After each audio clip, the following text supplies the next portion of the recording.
Hi, and welcome to another edition of Your Health with Dr. Christy.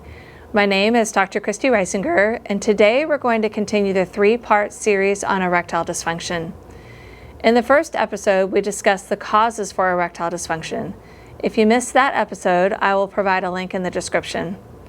Today, we're going to focus on the medical evaluation for erectile dysfunction. Most evaluations for ED will involve a history and physical exam, and then laboratory studies. First, your doctor will ask you some questions like, did your ED start all of a sudden or has it developed over time?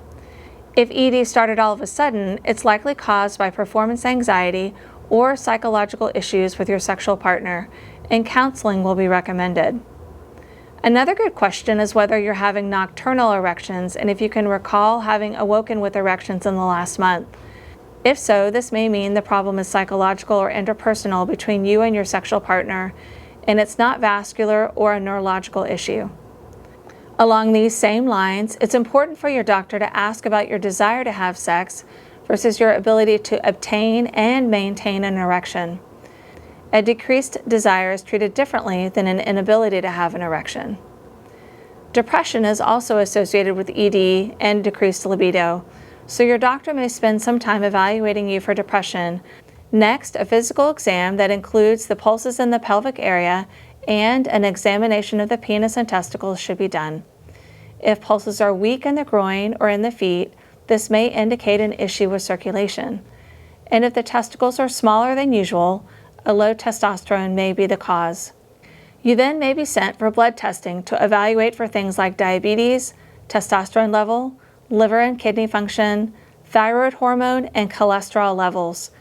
As I mentioned in my first episode, if it's bad for your heart, it's bad for your penis. So the risk for cardiovascular disease, such as risks for heart attack or stroke, may be present as erectile dysfunction. So testing for things like diabetes and elevated lipids is important. And your doctor may ask you about any chest pain, your ability to walk certain distances, or if you've had increased fatigue and less ability to do your normal activities. If any of these things have occurred recently, your doctor may refer you to a cardiologist for further testing of your heart.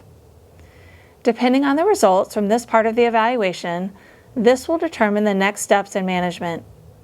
Many patients will be given a trial of medication, but some others may need testosterone replacement or medication for depression or a referral to a counselor or cardiologist. Join me for my next episode as we go into more detail about the treatment for erectile dysfunction. Thanks for joining me.